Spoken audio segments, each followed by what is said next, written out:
I like to think of it as the melancholy chord because it does have more sadness than the 2 chord. 2 chord was D minor.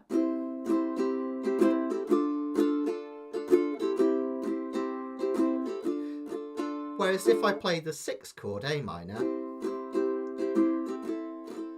there is a sense, isn't there, of melancholy about that.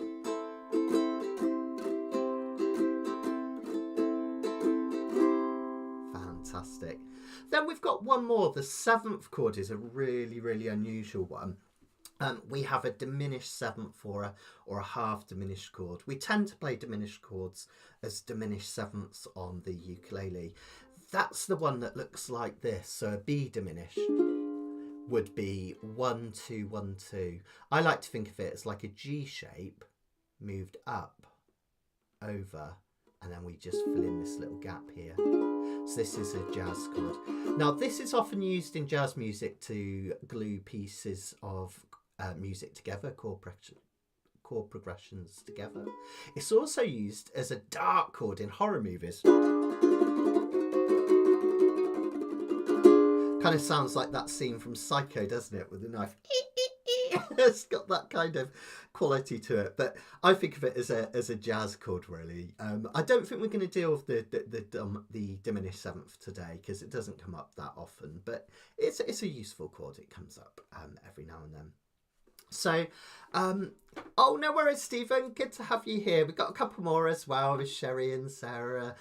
Sarah Jane and Lance as well. Hope you're all doing well, guys. It's nice and sunny here. We've got the sunny weather. So why is that useful? And why do we want to bother learning all this stuff? And it's really important to explain because otherwise you're just learning stuff for the sake of it. First of all, it allows you to identify and see chord progressions clearly. A 1, 6, 2, 5 is easily identifiable. So if you say a 1, 6, 2, 5 in C or a 1, 6, 2, 5 in G, having the numbers there, it allows you to see that it's that particular chord progression. Whereas if you just have the chords like C, A minor, F, G, it's not quite as clear. It also means that you can start to play by ear because you start to hear these chord progressions. The thing is, these chord progressions that most musicians use, they're not random. They use the same tried and tested ones over and over again in different combinations. So by learning those chord progressions, it allows you then to work out songs by ear. And that's what we're going to do in a lot of detail in the next live lesson. And it also allows you to kind of guess what's coming next. So sometimes if I'm playing a song and it goes C, A minor, I can guess that the next chord is either going to be the 2 chord or it's going to be the 4 chord F, because that's generally what happens. 1, 6, 2, 5. How common is that progression? So you start to kind of you start to understand music and what's coming in next, which is really nice. It allows you to change the key between songs really, really easily.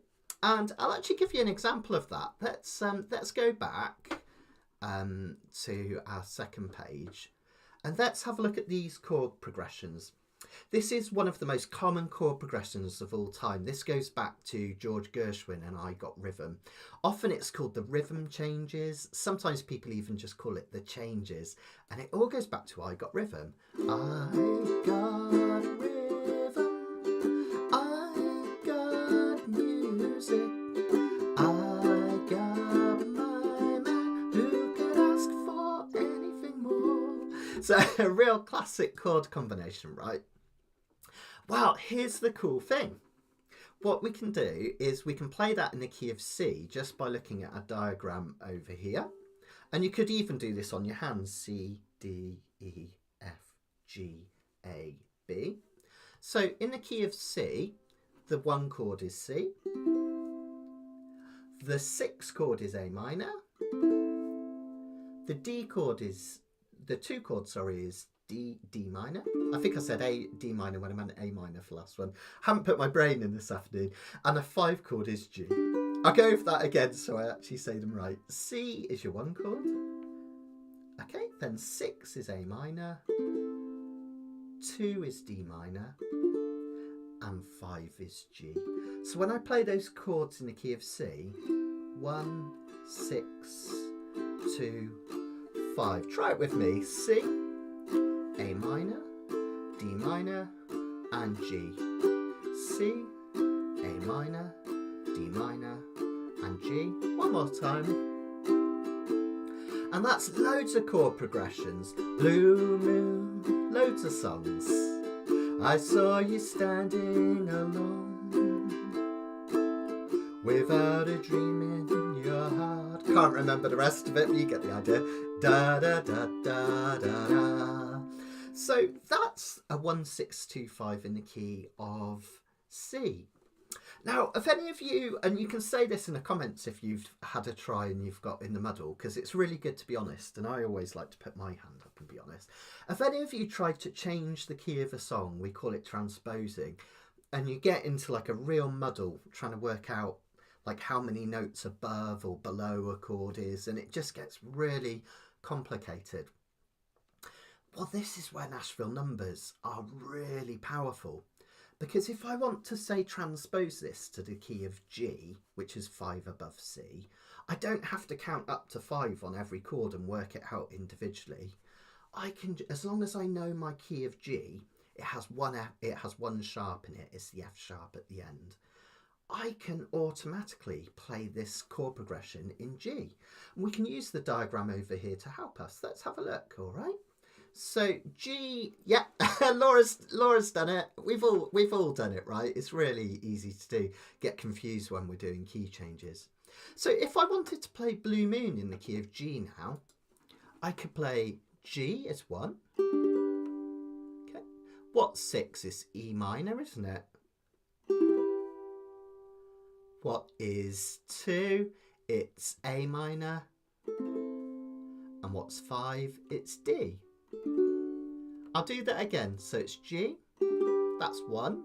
6 is E minor. 2 is A minor. And 5 is D. If I put that together,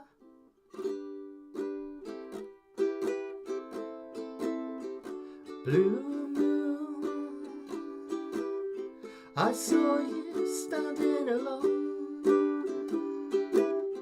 without a dream in your heart. Can't remember the words, but you get the idea. Da da da da da da.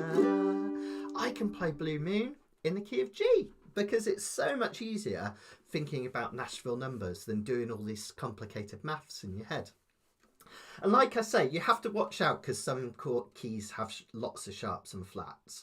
Most don't have too many. There's a reason why we tend to play things in C, F and G on the ukulele, because there aren't that many sharps and flats in them.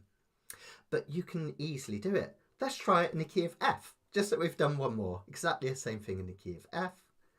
F is our 1 chord. We can even do this on our fingers. F is our 1 chord.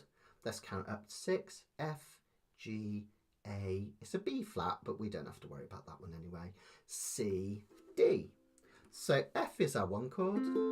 D minor is our 6 chord. F, G.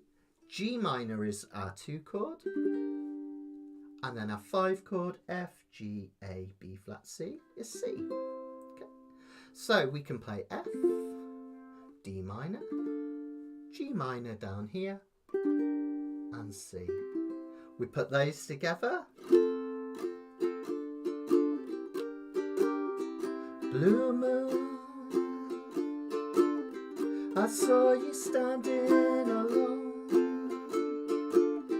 without a dream in your heart. I'm gonna have to remember this song, right? Gonna have to learn the words. Da da da. So like that, instantaneously, I can just transpose songs and play in any key. That's really powerful. And quite often we change the key of the song because it's easier to sing in, or it's easier to solo in, or because the chords are easier. Some chords are easier in some keys than others. It just makes sense, right? And that's the Nashville numbers. So if I was to stand up on the Grand Ole Opry now, it's in a different building from where it started. But if I was to stand up at the Grand Ole Opry now and I had a scratch band behind me and I wanted to play Blue Moon, I could say, this one suits my voice in F. So, okay guys, in the backing band, this is a 1-6-2-5 in F. 1-6-2-5. The band can play along. You can play along. You can be my band. Let's do it. I'll tell you what. I'll look up. We'll just do the verses, because the chorus does something slightly different. But let me just look up the lyrics to Blue Moon, and then we can actually sing it together. That'd be really fun. Here we go. All right. Lyrics. I want lyrics. The wonders of Google. It's magical, isn't it? There they are. Okay. Oh, I was nearly there. Without a dream in my heart, without a love on my own. So, let's play Blue Moon in 3 different keys, just the verse. All right. First off, we'll do it in C. So that's going to be C, A minor, D minor, G. Here we go. 1, 2, 3. Blue Moon. Oh, hang on. I need to get my vocals right. Blue Moon. Da, da, da, da, da, da. Okay, I've got it. Okay. Let me just get rid of... There's a horrible advert popping up. Oh, isn't it annoying when you try and do something on the internet and it just pops up all these banners and stuff? It's so annoying. There we go. Okay, here we go. 1, 2, 3. Blue moon, you saw me standing alone, without a dream in my heart, without a love of my own. Let's do another verse. Blue moon, you knew just what I was there for. You heard me pray, saying a prayer for someone that I could really care for. Okay, you're my scratch band. I want you to play Blue Moon in the key of F. Let's go for it. 1, 2, 3, 4. F, D minor, G minor, C. Keep that going. Blue moon, you saw me standing alone, without a dream in my heart, without a love of my own. You get it right. So it's really powerful that we can use this, not just for transposition, but to understand what's going on in songs. When you do my courses and Kanikapila, I talk a lot about these Nashville numbers, so you get to recognise all these common chord progressions that come up. One of the most common ones in jazz music is 2-5-1, 2-5-1. You'll hear that all over, and you'll start to learn these progressions, which is a really, really good thing to do. So we've learned about the personalities. We've learned about how it works. Now let's have a look at an example song which uses some common chords in a key. So I'm going to start with a beautiful song by Magnetic Fields. This was the band that really got me into ukulele music. The guy called Stephen Merritt, he plays a Kamaka ukulele. And in fact, I think Shirley plays a Kala as well now. And they do these brilliant kind of quirky songs. And this one was a gorgeous song. This one's also covered by Peter Gabriel, if you're interested. So what we're going to do is we're going to have a look at this, go over the chords that make up the chord progression, and try it in a couple of different keys so we can have a go at that. And then I'm going to explain about all these chords that come up that don't fit in a key. You might think, oh, what are these chords? So we'll look at those in a minute, just so you're kind of prepared for when they come up. Let's have a look. Joe's just saying, hey Matt, don't know if it would help anyone else, but I memorised the 1-4-5 chord in all the major keys using mnemonic devices such as Groovy Cat Stance, Forest Blue Christmas. Oh, that's cool. I like that. So Joe's using kind of, you know, the first letters of each word. So Groovy Cat Stance is G, C, D. That's the 1-4-5 in the key of G. I really like that. That's really cool. Another way to learn your 1-4-5 chords is if you get hold of a circle of fifths. I use circle of fifths all the time in my teaching and my music. And It's basically, it's like a key which has chords, you can think of them as chords or notes, that go round. And every time you go clockwise around the circle, you jump up a fifth. So if I go from C, C, D, E, F, G, G is 5 above C, right? If I go from G, G, A, B, C, D, D is 5 above G, and so on and so forth. But the cool thing on the circle of fifths is if you want to play a 1-4-5 progression, that's a really common one, you can start with the middle letter, so C here. And if you go clockwise, you get the 5 chord. If you go anti-clockwise, you get the 4 chord. So can you see there, that little chunk at the top? It's almost like 12 o'clock, almost 1 o'clock, and almost 11 o'clock.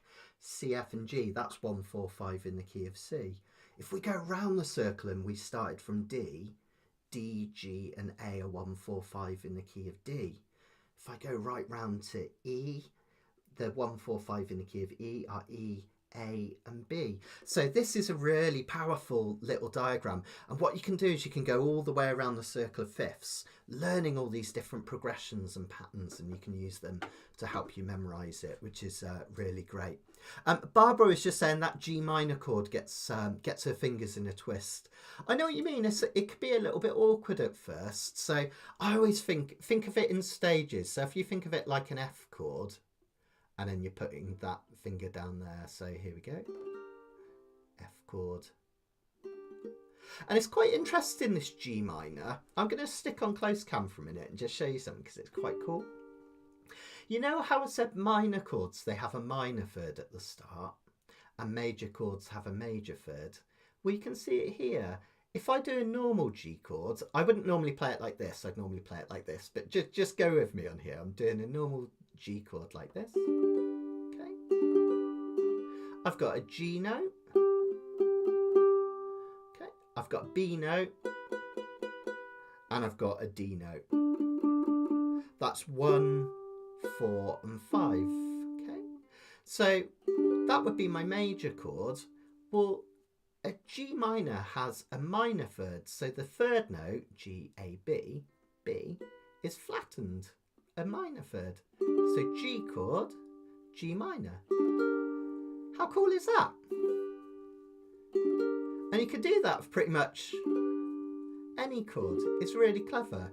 An A major chord is A, B and C sharp, because in A major the third is a sharp. It's just one of those things you learn, all right? So A major. Then if I want to play an A minor, I just take the third note, C sharp, and I flatten it so it gives you a minor third. So then A minor, A major, A minor. I always take the wrong one off. A major, A minor. Cool, right? So again, I'm going a bit off piste here, but all these little tips, they help you to remember all this stuff. I kind of like to think of those relationship between the notes, which is great. And Leslie's just had a light bulb moment with a 1-4-5 sequence on the circle of fifths. Yay! It's really good. It's really cool.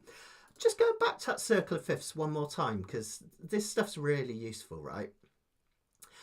You know, I said one of the other most common chord progressions in all of music is a 2-5-1 progression.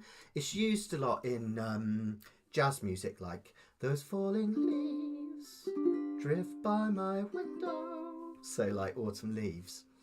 Well, if you want a 2-5-1 on the circle of fifths, you just pick the 1 chord like C, and you go around 2 to the right, and then you come back again. So in the key of C, a 2-5-1 is D, G, C. In the key of G, a 2-5-1 is A, D, G. And in the key of A, a 2-5-1 is B, E, A. So that's another cool thing. It's just a neat little trick. That's so powerful, the circle of fifths. It's absolutely brilliant. So let's have a look at one of our Kanikapila songs. I'm going to go back to that Book of Love. This is on page 6 in your sheets. Now, in Kanikapila, we divide our Nashville numbers into boxes. And again, why do I do this? Sometimes it's easier to sing and play a song at the same time if you've got the lyrics and the chords all on the same sheet. That's good if you know the song really well. But how long do you know to sing for? And how long do you know how to play a chord for? Unless you know the song, it's almost impossible to know. If you're playing in a group, it's okay because you can follow everyone else and change when they get to that word. But if you don't, how do you know where to change in a song? You don't, right? Whereas if you think in terms of measures like this, even if you've never played this song before, and many of you won't have done, you'll be able to play along with this in perfect timing. Because each of these boxes, unless we tell you otherwise, is 4 beats. 1, 2, 3, 4. 1, 2, 3, 4. 1, 2, 3, 4. And this is the way many jazz musicians write down chord sequences, using this same way.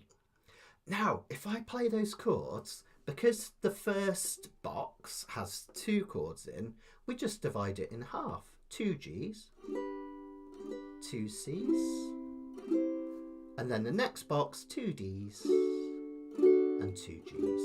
So you can think of the timing as 1, 2, 3, 4, 1, 2, 3, 4, 1, 2, 3, 4, 1, 2, 3, 4. And even if you've never played this song before, if you keep that pattern going round and round, I'll bring the lyrics on. Just remember it one more time. It's G, C, D, G, and I'll give you something to help with that in a minute. But G, C, D, G, G, C, D, G. If you play that round and round in that timing, G, C, D, G. You can play along with me, just like magic. 2, 3, 4. The book of love is long and boring. No one can lift the damn thing. It's full of charts and facts and figures and instructions for dancing. But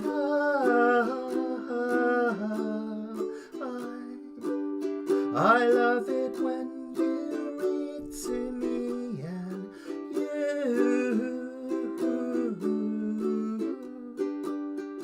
you can read me anything.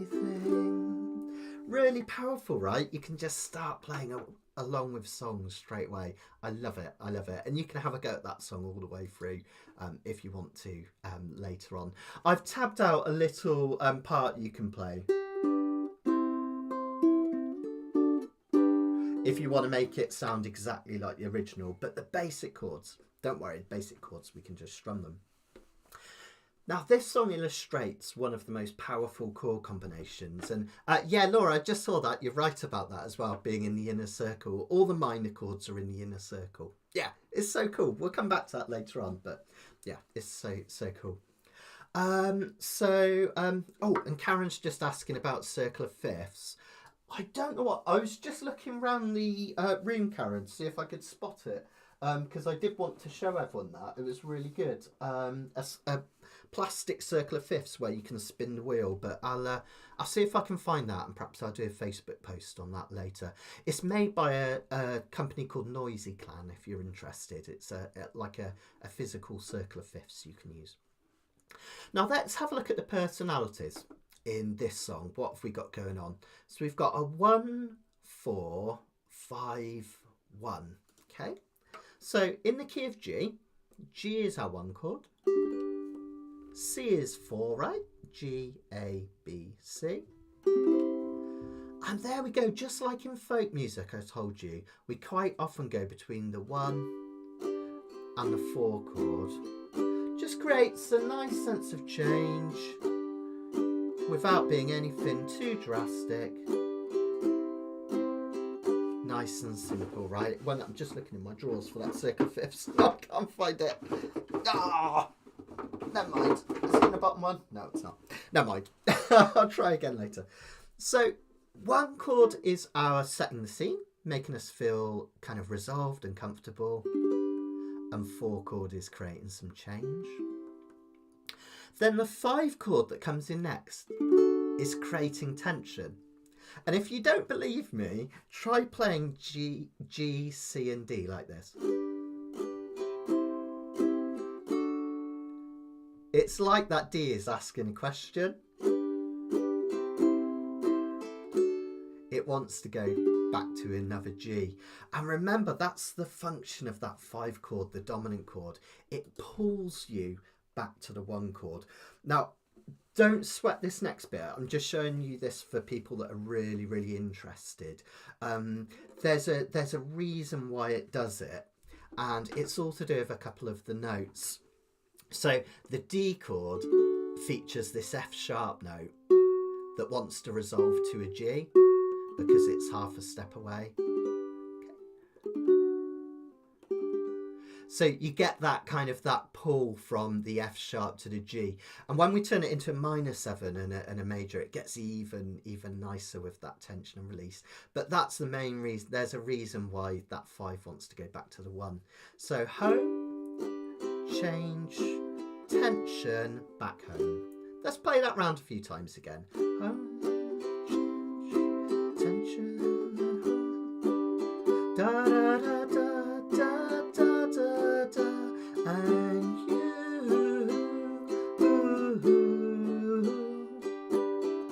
you can buy me wedding rings.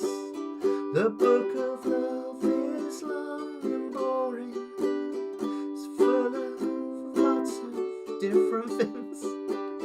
It's full of charts and facts and figures and instructions for dancing. Okay, right, now let's challenge ourselves. There's going to be a bit of a delay on this, so I might just play one more verse while someone's shouting out. Be kind, try not to go for a crazy chord, crazy key, but why don't you guys suggest a key for us to play this in? We're going to play it in a totally different key, any key at all. You can just name any note from A through to G and all the flats and sharps in between. First person to shout out a chord or a key to start with, we'll do it in that key. Let me just play another verse whilst I'm waiting. There's always a bit of a delay. The book of love has music in it. In fact, that's where music comes from.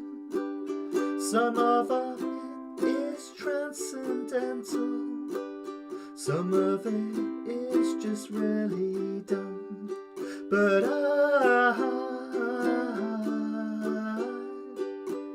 I love it when you sing to me and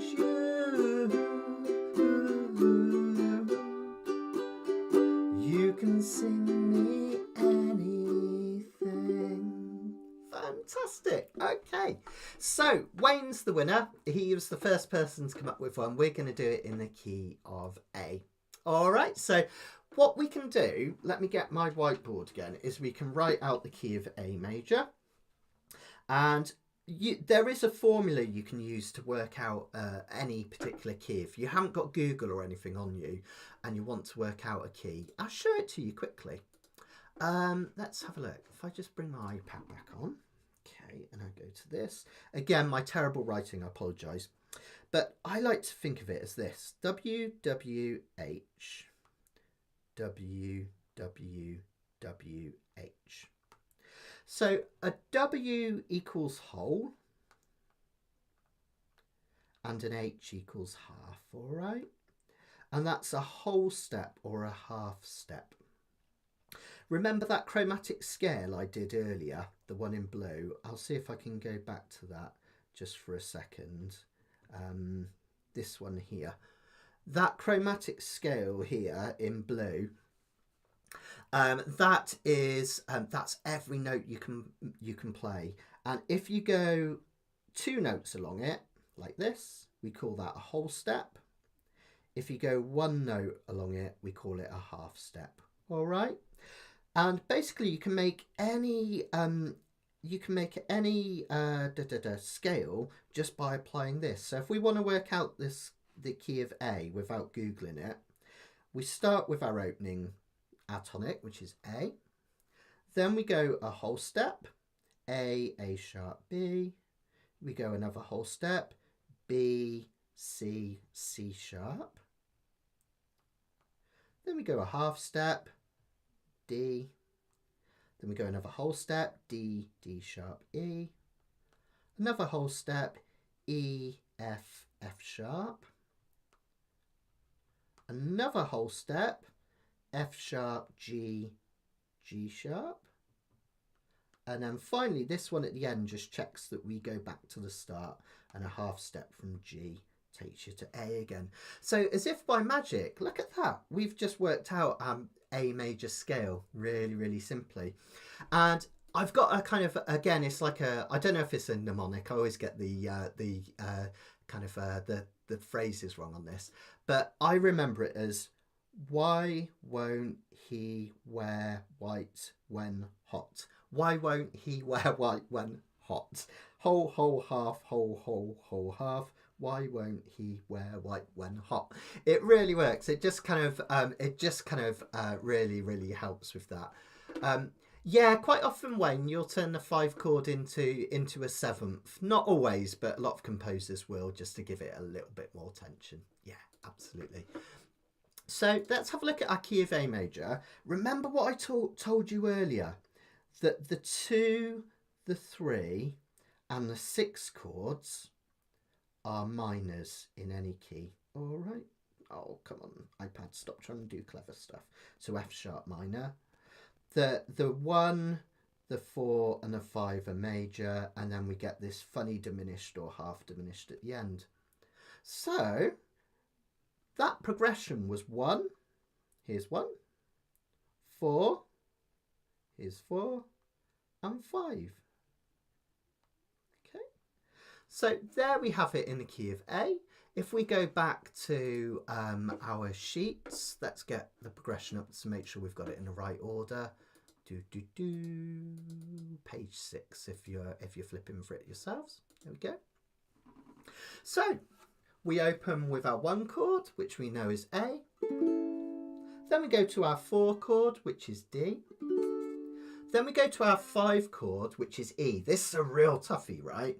You could kind of get away with playing whenever the E chord is a 5 chord, you can get away with E7. But if we want to keep it really legit, we would do an E major by putting 1 finger down here on the 2nd fret of the A string, and then we can either do 3 fingers or 1 bent backwards on the top 3 strings of the 4th fret, like that. It's a tricky one, right? Or you could bar the whole of the 2nd fret and put your little finger on 5 for a D, and to turn that into an E, you move it up. All right, so you could play an E like that. Don't sweat it, because I'm going to show you something quite cool in a minute, which is really, really interesting. But if I want to play Book of Love in the key of A, now I know I go 1, 4, 5, 1. The Book of Love is long and boring, and written very long ago. It's full of charts and facts and figures, and I'm getting the words all wrong, but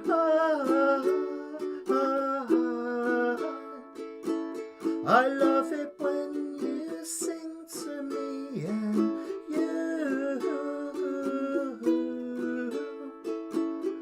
you can sing me anything. So there, we just did it in the key of A, just like that. It's magical. So no matter what key you're in, those numbers, the Nashville numbers, they all have the same personality. Home, change, tension, and then home again. How cool is that? Now, because that had that awful E chord in, I shouldn't say awful, and I do like everyone to learn to play it, because I think it's important to be able to play every chord in every key. But sometimes you might really struggle with the fingering of a chord in a song. Wow, this is a brilliant lesson, because if you think about it, we've learnt a lesson right there, that if you've got a key that has really difficult chords in, if you change the key to a more common one like G or C, the chords will be way easier. That's way easier in the key of G to play, isn't it? It's brilliant, so you can work it out like that. In the key of C, it's probably even easier, because in the key of C, C is 1, 4 is F, C, D, E, F, 5 is G, C, D, E, F, G, and then we go back to 1. The book of love is long and boring, and written very long ago. You get the idea. So it's really easy in the key of C. And that, my friends, is why so many songs that we play nowadays on the ukulele are transposed or written in the key of C, because it's easier.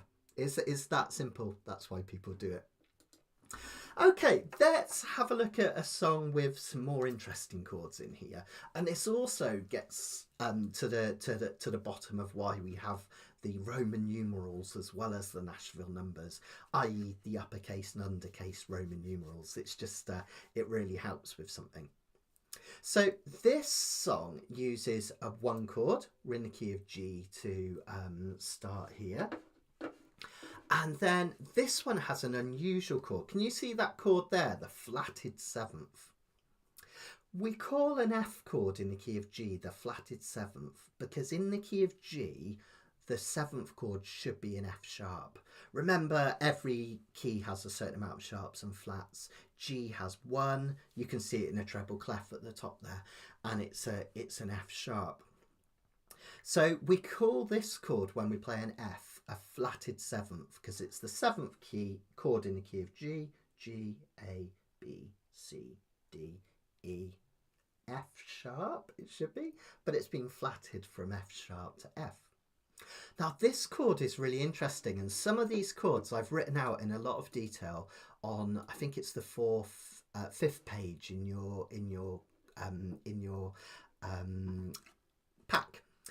Now, sometimes composers will take chords from other keys because they create nice bits of movement or changes.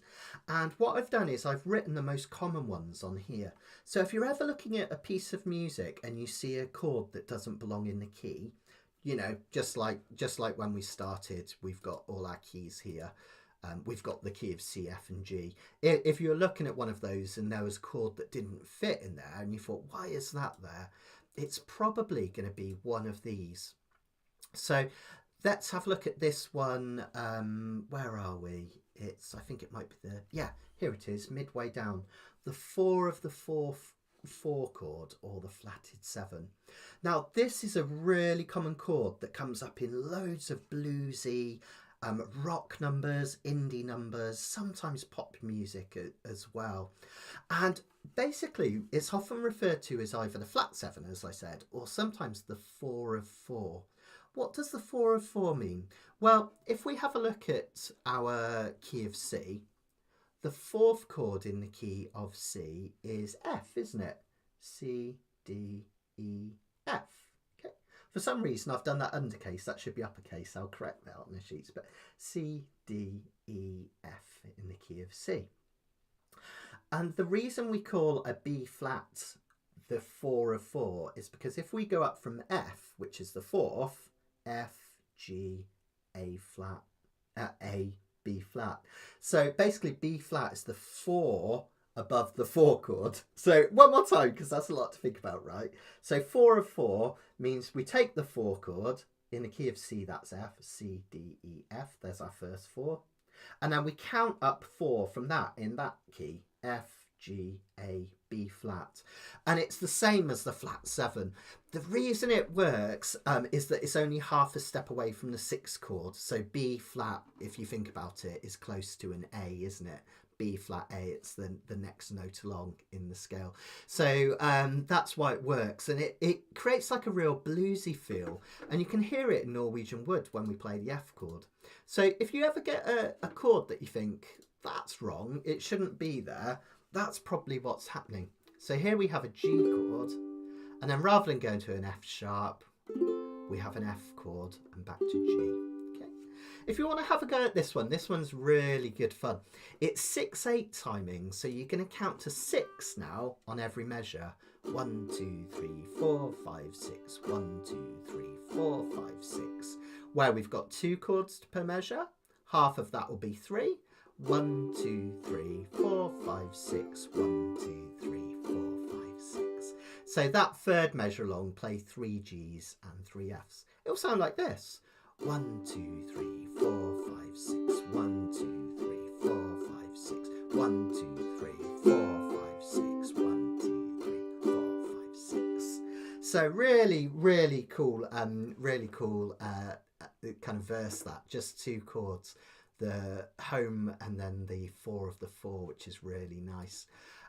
Now, if I bring the lyrics up, just keep that progression going round and round, and you can do this. You can play it off by heart. I'll go over it one more time as we do it. G, 4, 5, 6, G, 2, 3, 4, 5, 6, G, and F and G. Let me go again. I once had a girl, or should I say, she once had me. She showed me her room, isn't it good? Norwegian word. Okay, fabulous, right? Really simple one to play, really gorgeous. Now, the reason why those Nashville numbers are really useful the Roman numerals are really useful over Nashville numbers is this exact thing I'm going to show you now. When this one goes to the chorus, it goes to its parallel minor key. That just means instead of being in G major, it goes to G minor, just temporarily. And basically, we just turn our G chord into a G minor. And again, you can see that, normal G, and we take the 3rd note and turn it into a minor 3rd, like that. But don't sweat, don't sweat that bit, it's absolutely fine. But just know this chorus, we start on G minor, okay? Just like that, like an F shape with this one in here. Now, that's where Roman numerals have the advantage, because if I didn't have the chords written in there, G, C, etc., we can see that that one chord is a minor now because it's lowercase, a little I as opposed to a capital I. So that means that we're going to be playing a G minor, and that's what happens. So when we go to the chorus, we've got 2 lots of G minor now. Then we have the change chord. Just adds a bit of change without too much tension, right? Then we have the 1 chord again.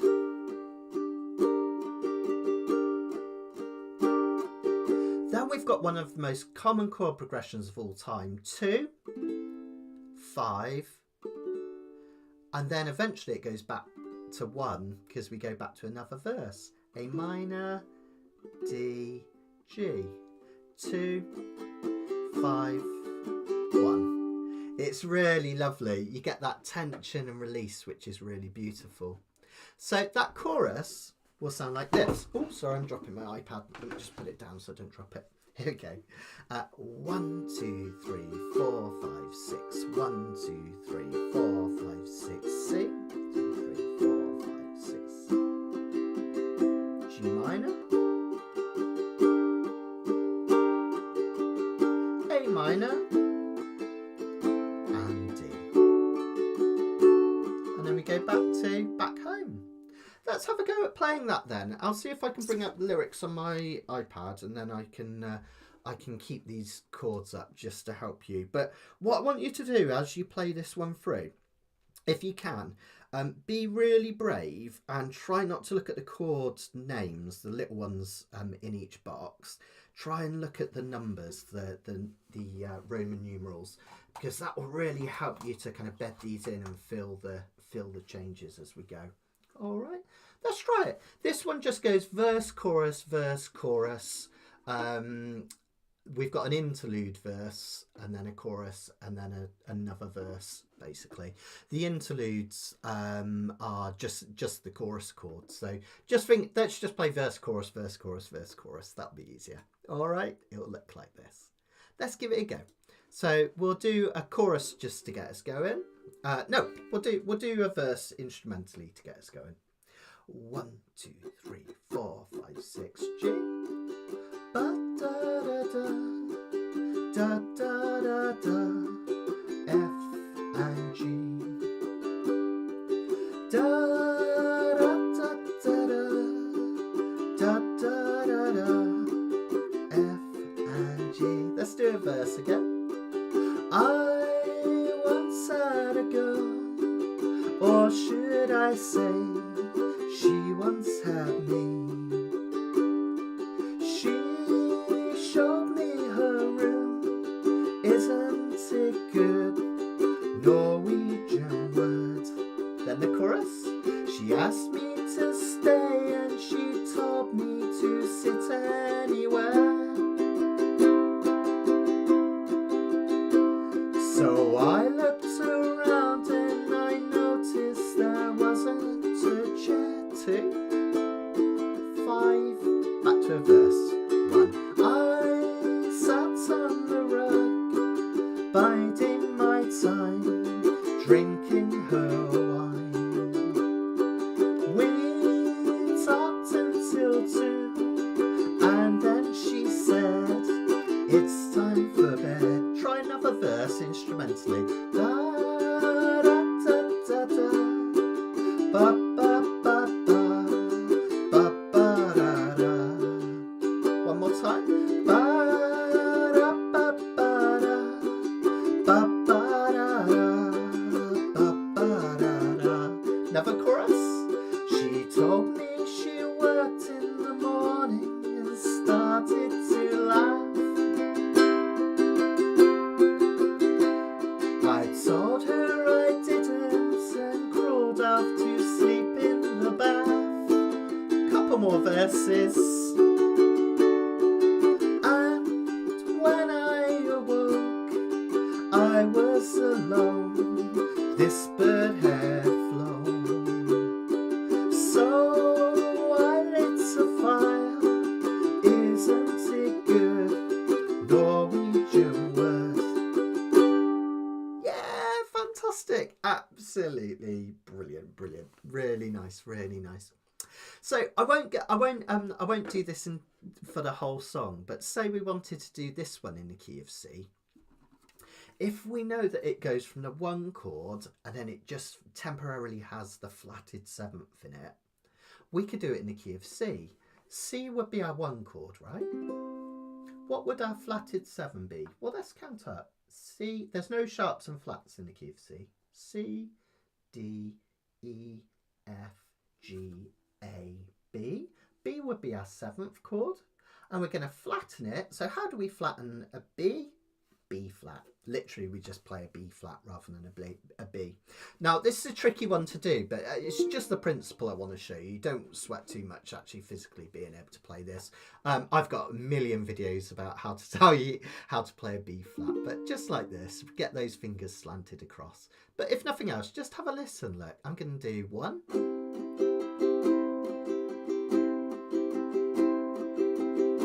B flat and C. I once had a girl, or should I say, she once had me. She showed me her room. Isn't it good? Norwegian words. Cool, huh? Let's think of one more just for fun. Let's do, I don't know. Let's do the key of, let's go for something quite random. Let's go for the key of D. So D would be 1.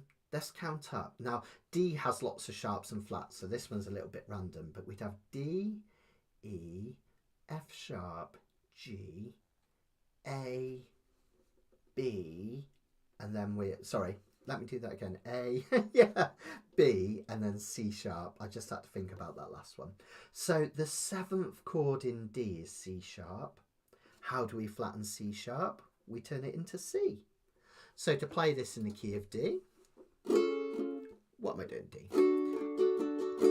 Honestly, I think I left my brain out today. We got D, C, and D.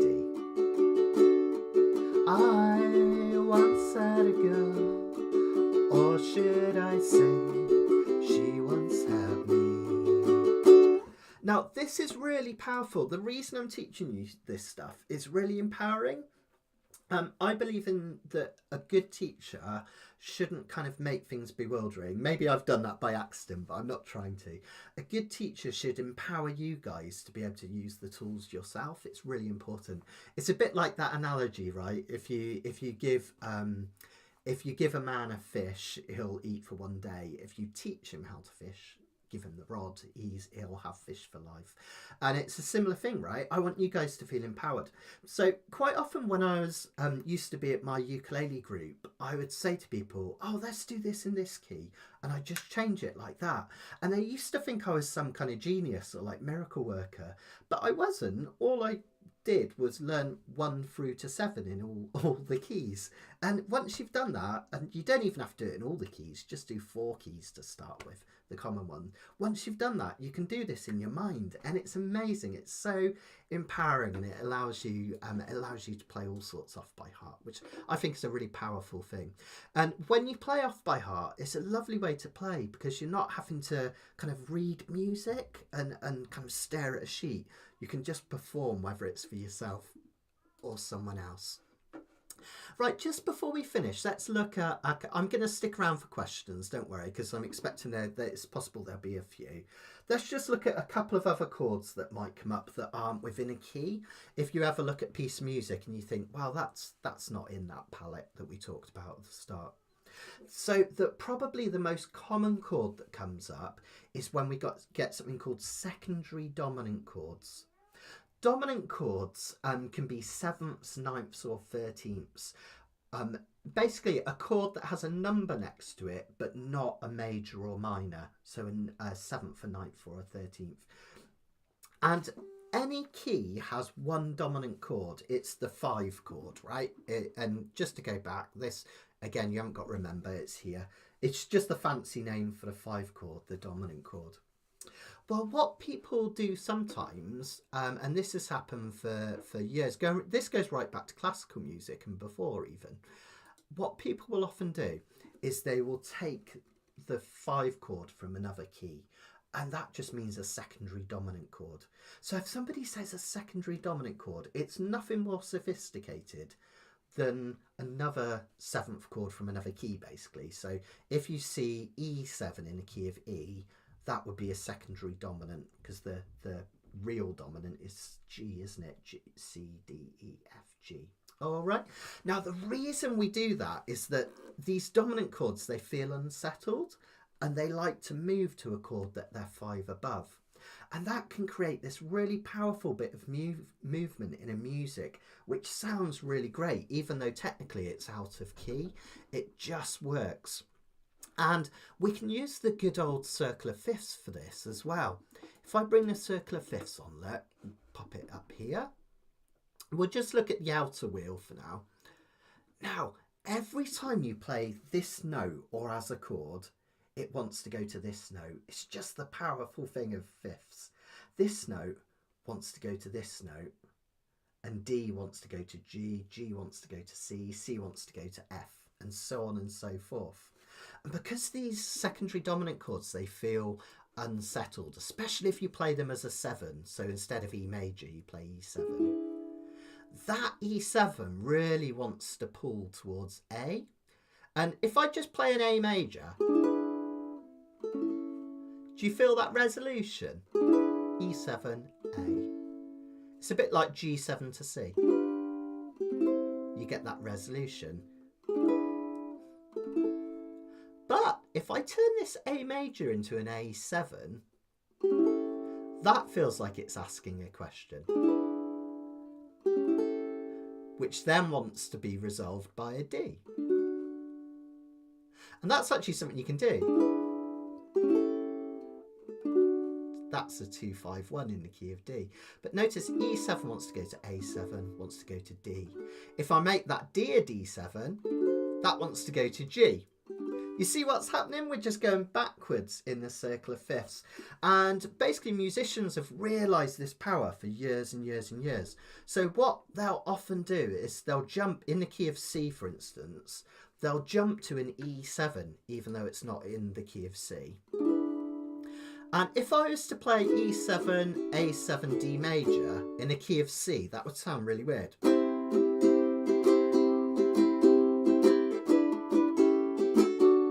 Kind of like a bit weird and kind of it doesn't really fit. But if I keep going until I get back to C, E7, A7, D7, G7, when we finally get back to C, it sounds right because those chords want to go backwards. If you've ever heard what's his name, John Coltrane's oh my goodness, what's it called, his Giant Steps, that has all these kind of links and it just goes round and round and round. And technically you could make a song. I did this once just for fun. If you turn every one of these chords into a seventh, you can go all the way around the circle of fifths again and again. I'll show you what I mean. I'm going to play an F7, right? I'm going to play an F7. B flat 7, E flat 7, A flat 7, D flat 7, G flat 7. Whoops, where am I going? G flat 7. Don't think about that. Okay, hang on, sorry. I'm going to do that again because I wasn't prepared for a G flat 7. G flat 7, that's a really hard one. We could basically just take this G chord, turn it, put it down here basically, but also turn it into a seventh. Yeah, I've got it. Right, I'm going to try that again. Challenge Matty. I'm going to try it again. F7, B flat 7, E flat 7, A flat 7, D flat 7, G flat 7. Where am I? Yeah. C flat 7. Oh, it's getting really hard now.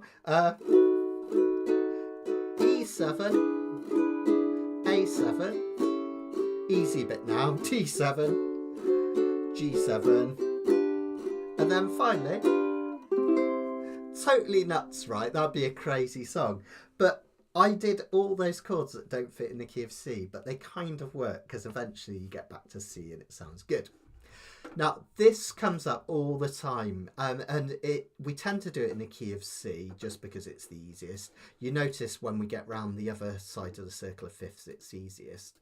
And you'll see it in loads of songs like 5'2", Eyes of Blue. Have you ever played that one? When it gets to the chorus, let me just have a look. In fact, the verses have it as well. I'll show you. I'll do this one in a minute. But if I just ignore this, just imagine it's not there, but just doing 5'2", just try playing a C chord, and then E7, A7, stay on it, D7, G7, and C. Now the only chord in that chord progression that was in the key of C other than C is G7, but the reason the other ones work is that backwards round the circle of fifths movement, and they're all called secondary dominant chords.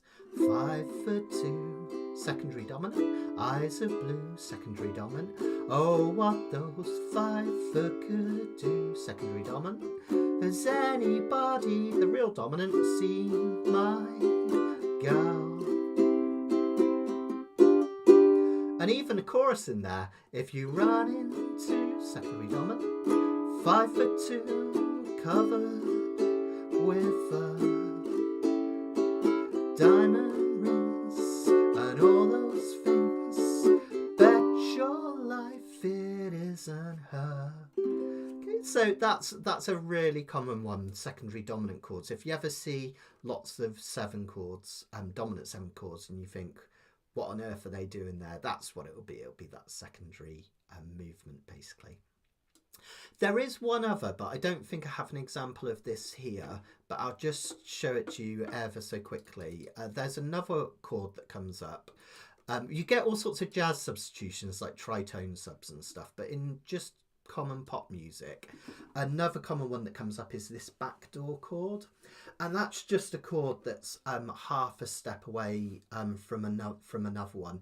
Tends to be the home chord, and the reason it works is because it's only half a step away. So I was going to a C chord, and I'm going to play a C chord there because it's easier to illustrate this. I could play a backdoor chord, would be the B chord. You've probably heard that before in blues songs, right, at the end. We call that the backdoor chord. It just resolves up, and it's a really common thing to happen. Earlier I was doing a Beatles tutorial, which is about to go live tomorrow, And the start of it, I'm just trying to see if I can find it here. Yeah, it starts on a backdoor chord. It's actually in the key of, I wonder, I might be able to bring that up on screen actually. Yeah, I think I can. Here we go. This song's in the key of D, but the first chord that gets played is an E flat minor. So we get this, and then to D. And we get this, if I fell in love with you, would you promise to be true? So that E flat at the start is the backdoor chord, basically. So if you ever see one that's next to another chord, which is only half step away, that's the backdoor chord. I'm just showing you that because it's a really common one. And you might think, oh my goodness, what the heck is that doing there? But let's finish. We'll do one more song. It's one of my favourite pop songs of all time. Phil Spector, he's disgraced now, obviously, but he was an amazing songwriter back in the day. And this is Be My Baby by the Ronettes, written by Phil Spector. Now, it's using some really common chords here. The verses are just 1, 2 and 5. That's a bit like a 2, 5, 1 inverted. So a really common thing to do. So we just get C for 2 measures. We'll do this in the key of C. That upbeat minor, remember, it's not too depressing. And then the G chord. If you play that round,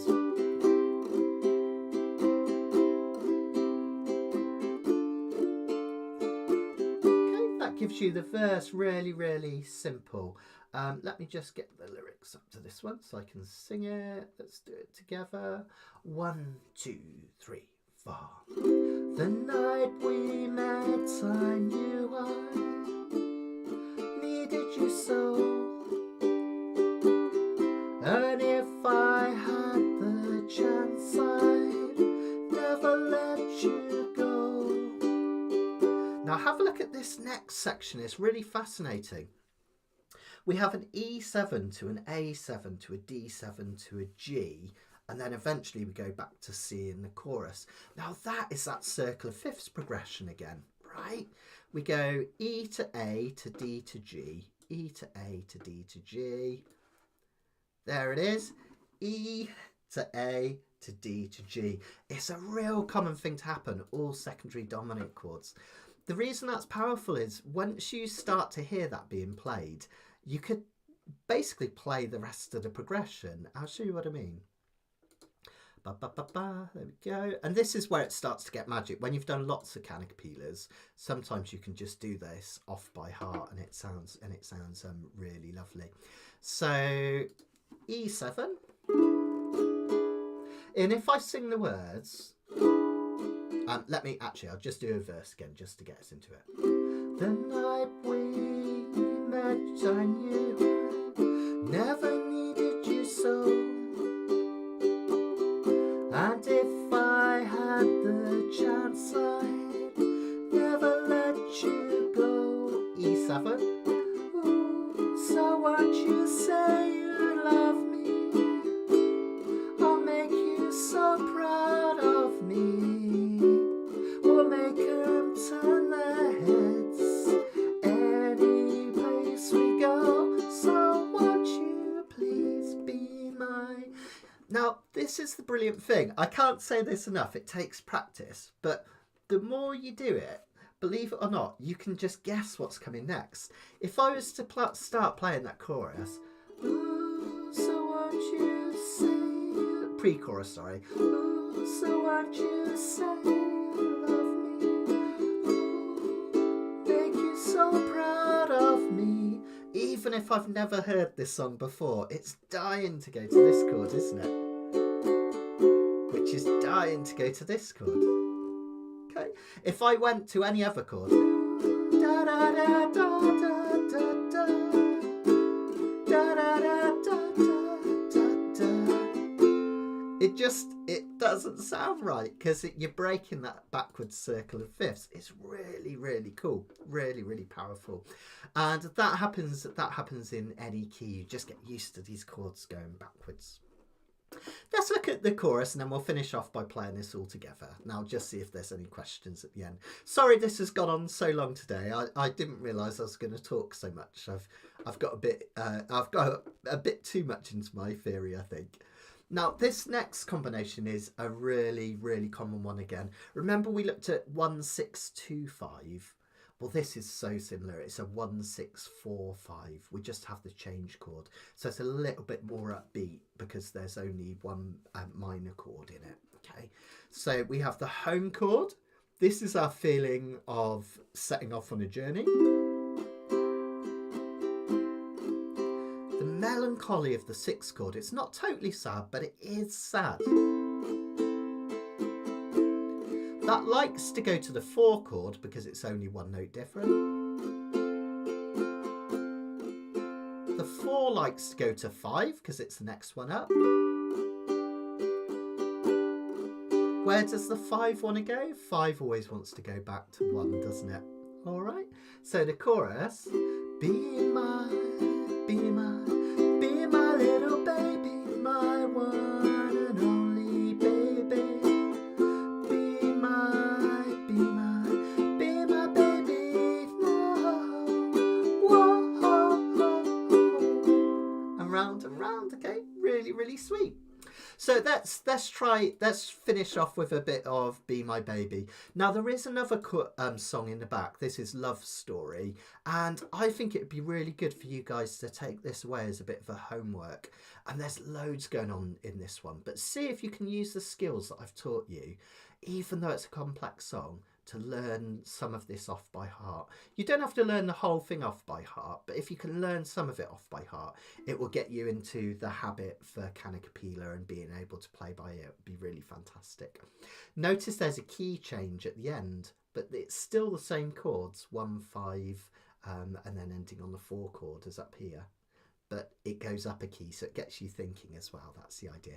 I was going to do that today, but I've waffled on so long that we haven't got round to it.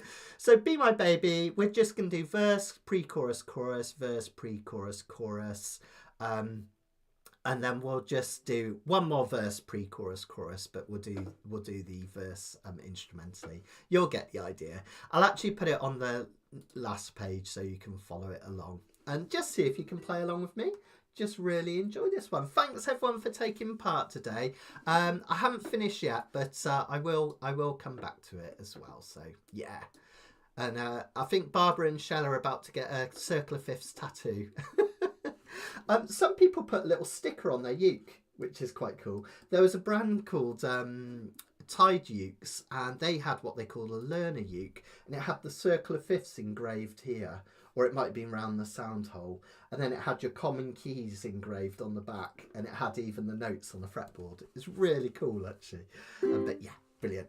And thanks Karen. Yeah, if you've enjoyed today, if you could hit the thumbs up, that would really help me with the algorithms. And the other thing is, if you just like to share my teaching with other people, really helps me out massively. So if you enjoyed it and you're not already a member, come and join my website, mattsteadukulele.com, and there's 10 courses up there.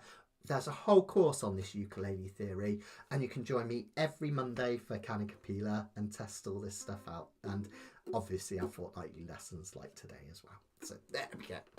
Right, let's finish off. Oh, thanks, guys. Let's finish off with a rousing rendition of Be My Baby. This isn't in my key, but I won't change it as an exercise. Otherwise, we'll still be here past tea time, won't we? So let's just give it a bash, and I'll stick around just see if there's any questions. Just ping them whilst we're playing, and then I'll answer them at the end. All right, guys. Let's do an instrumental verse just to get us going. 2, 3, 4, 6. 2 chord and 5 chord, and again. Thanks guys.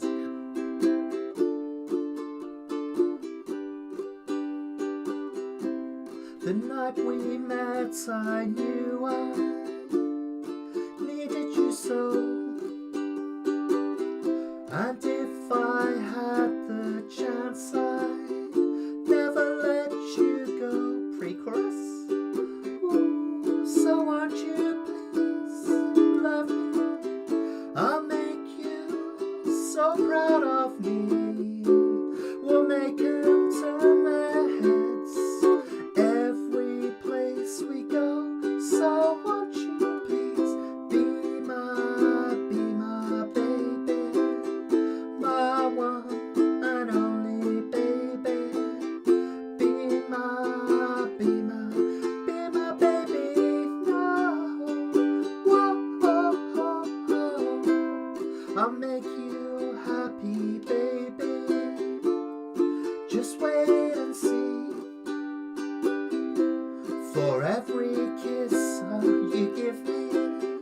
I will give you 3 circle of fifths. Since the day I saw you, I have been waiting for you. You know I will adore you to eternity. So won't you please be my little baby, my one, sorry, and only. Be my little darling, be my baby, no. Whoa, oh, oh, oh. Let's do an instrumental verse. And another one. And then next up, the pre-chorus. Here we go. Circle of fifths. Won't you say I saw you? I have been waiting for you. You know I will adore you to eternity. So won't you please be my baby, my one and only baby. Be my baby now. Whoa, oh, oh, oh. And be my little baby, my one and only. Be my little baby, my one and only. Be my baby now. Whoa, oh, oh, oh. What chord does it want to end on? To relieve all the tension of the 5 chord. Otherwise we'll still be here in 3 hours. Because the song has to end. 1. There we go. Well done, everyone. I hope you enjoyed that. As I say, I'll stick around for any questions at the end. And if you enjoyed the theory, do check out my uke theory course. In terms of the video making, it's a bit rough and ready because it was the very first course I ever did. It was during the first COVID lockdown. And I wasn't able to teach all my students because I wasn't really online back then. So all my students were physical students that visited my shop. So I thought, what can I do that's useful rather than sitting around and moping? And I did a whole uke theory course, basically explaining music theory for ukulele. But the information in there, I think is presented really nicely. So even though the videos are just me with a whiteboard in my spare room, it's really worth checking out because there's a lot of information on there. So that's my uke theory course. But I do dip into this theory on all of the courses I do. There's a beginners, intermediate, next steps. Those are my 3 main courses. Then we've got a jazz and blues course. We've got a Beatles ukulele course. I'm working on doing an old time and clawhammer course, which will be coming soon. But there's also uke TLC, how to look after your ukulele, playing up the dusty end, all about playing chords up the fretboard. There's all sorts on there. So go check it out if you haven't already. mattsteadukulele.com, and that's the best way to support me. If you sign up for monthly membership, it means I've always got enough coming in that I can create new content and I don't have to go back down the mines basically. So and I'm very appreciative to all my subscribers. You're amazing and you keep me all going, you keep me going basically, which is great. So just as a reminder, if you enjoyed that and you want to put it into practice, in the next live lesson in 2 weeks' time, this will be Wednesday 16th of April at 3:30. We're going to work out Sweet Caroline, and we're going to start with basically nothing. We're going to listen to the song and we're going to use everything we've learned in this lesson, and you can practice it over the next 2 weeks. And we're going to use those Nashville numbers and chord personalities to work out a song off by heart. And the idea is, if I show you how to do it and we actually physically go through it together, even if we make mistakes, it's all cool because that's part of the learning process. What we'll do is we'll put it together ourselves, and then you'll have the tools and you'll be able to just take songs off the radio or off the internet. You can start finding songs. And also, one of the things I find fascinating is you can actually start to write your own songs because you understand how they work. That's a really powerful thing. I love songwriting. And I used to do it without any music theory at all. I used to just because I listened to so much music, I think I used to copy stuff without ever realising. But I love it now because it's like a real craft and I can really think about what I'm doing and use those different chord personalities. So if, I'm in a sad part of the song, I know that 3 chord is going to work there. So things like that, it's really great. So yeah, do kind of join me for that. So that's going to be 2 weeks' time. And we're going to do Sweet Caroline. It's going to remind me of watching the football because all the England fans sang it, didn't they, at the World Cup? So yeah, come and join us. Come and join us for that. If you're interested in some of the other stuff I've got going on, I did an amazing ukulele cruise this year. It's genuinely one of the best 10 days of my life. I loved it. Organised by Captain Sandy Travel. That's Donna Curtis and her husband Harry, who comes on to a lot of my live lessons and Kanikapilas, and we did this amazing cruise around the Caribbean islands whilst I was teaching them ukulele, and it was just so much fun. So if you want to come along next year, do sign up. It's well worth it, and the locations are really beautiful next year. I mean, they were this year as well, but really, really gorgeous. And don't forget as well, the day isn't quite right on this because this is from Monday, but I've also got my Spanish ukulele adventure coming up very, very soon, where we're going to go to the south of Spain, a lovely village in a mountain called Galcin. You can actually see Gibraltar from there, and on a clear day you can see Africa from there. How cool is that? And I'm running this with a lovely guy called Matt Parkin from the Awesome Ukulele Academy, and we're going to teach you guys together. We'll do bits in turn, bits together, loads of lessons, loads of learning, lots of playing together, open mics, jamming, all in the sunshine, beautiful food, and maybe a few sangrias as well. So come and join us if you can. It's going to be a really, really special trip, that one. That's in May. All the details of my events are on my website, mattsteadukulele.com. Just click on events. So that would be brilliant. Oh, thanks, Shell. Shell was just saying the beauty of Matt's teaching me music theory is he gives you the big picture and the nitty-gritty details so you can see how everything fits together.